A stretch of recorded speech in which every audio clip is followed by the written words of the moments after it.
माता पार्वती के अद्भुत महल की अनोखी कथा। एक बार माता पार्वती भगवान भोलेनाथ के साथ कैलाश पर्वत पर बैठी थीं।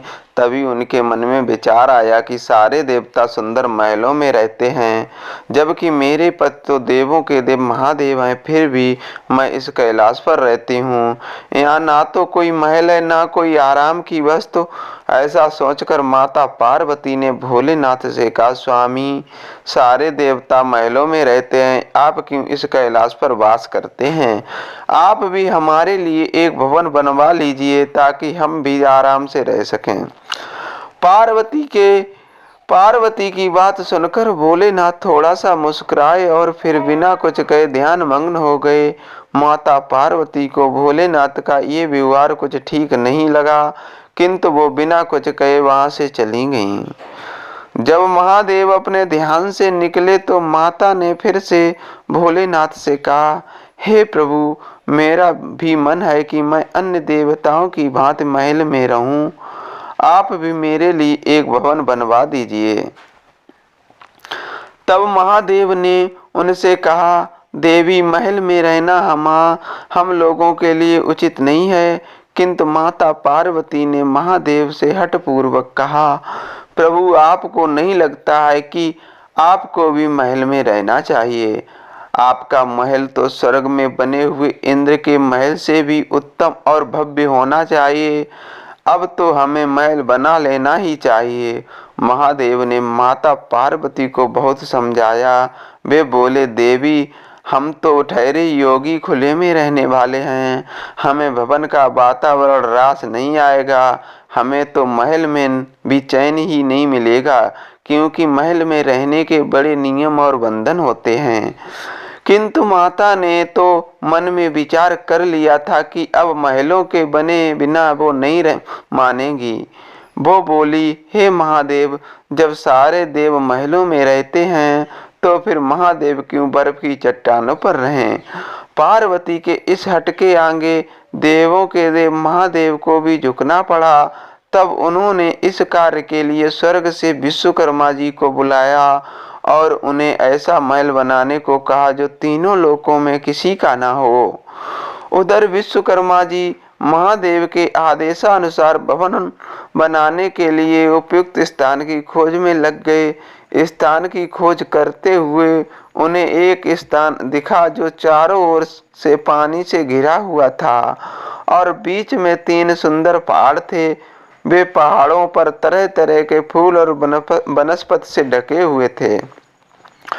उस स्थान को देखकर विश्वकर्मा जी ने उसके बारे में माता पार्वती को बताया। जब माता पार्वती ने उस स्थान के बारे में सुना तो उन्हें खुश होकर भवन बनाने का आदेश दे दिया।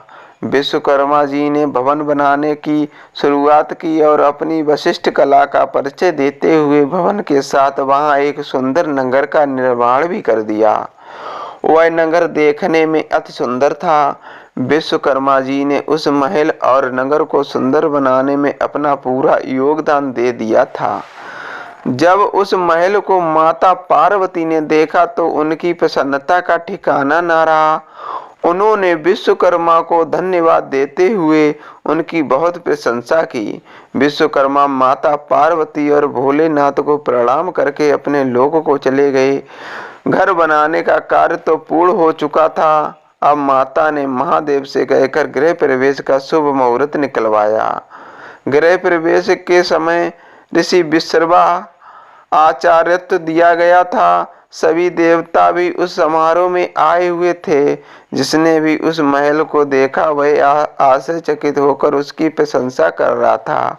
वास्तव में वह भवन बना ही अद्भुत था। गृह प्रवेश विधि के पूर्ण होने के बाद महादेव ने आचार्य से दक्षिणा मांगने को कहा तो विश्रवा ने मना कर दिया। वे बोले, प्रभु, क्या कोई भक्त अपने भगवान से कुछ मांगता है? ऐसा करके तो मैं पाप का भागी बन जाऊंगा। मुझे कोई दक्षिणा नहीं चाहिए। यह कहकर ऋषि विश्रवा जाने लगे तो महादेव ने कहा, ऋषिवर, आपको दक्षिणा तो लेनी पड़ेगी। जब तक आचार्य की दक्षिणा न दी जाए तब तक कोई शुभ कार्य पूरा नहीं होता। महादेव की माया ऋषि विश्रवा का मन उस नए बने हुए नगर पर आ गया। बार बार आग्रह करने पर उन्होंने दक्षिणा के स्वरूप उन्होंने उस भवन सहित नगर को ही मांग लिया। ब्राह्मण को दक्षिणा के रूप में उसकी मुंह मांगी वस्तु दी जाती है, इसीलिए महादेव ने उस लंका को ऋषि विश्रवा को दान कर दिया। महादेव के द्वारा अपने भवन को दान कर देने से माता पार्वती को क्रोध से भर उठी। उन्होंने ऋषि को इस दृष्टता पर बड़ा क्रोध आया। उसी क्रोध में उन्होंने ऋषि विश्रवा को श्राप दे दिया।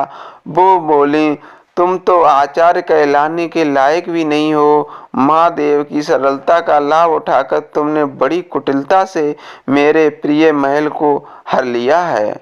इसलिए मैं तुम्हें श्राप देती हूँ कि महादेव का ही भक्त एक दिन उस महल को जलाकर राख कर देगा।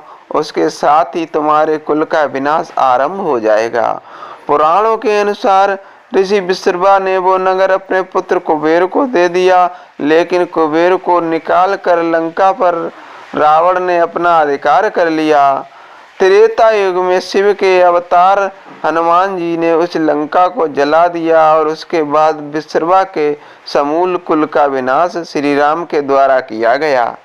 उस कुल में एकमात्र विभीषण ही श्री राम की शरण में होने के बच पाए। दोस्तों, वीडियो पसंद आई हो तो वीडियो को लाइक करें और चैनल को सब्सक्राइब करना बिल्कुल ना भूलें।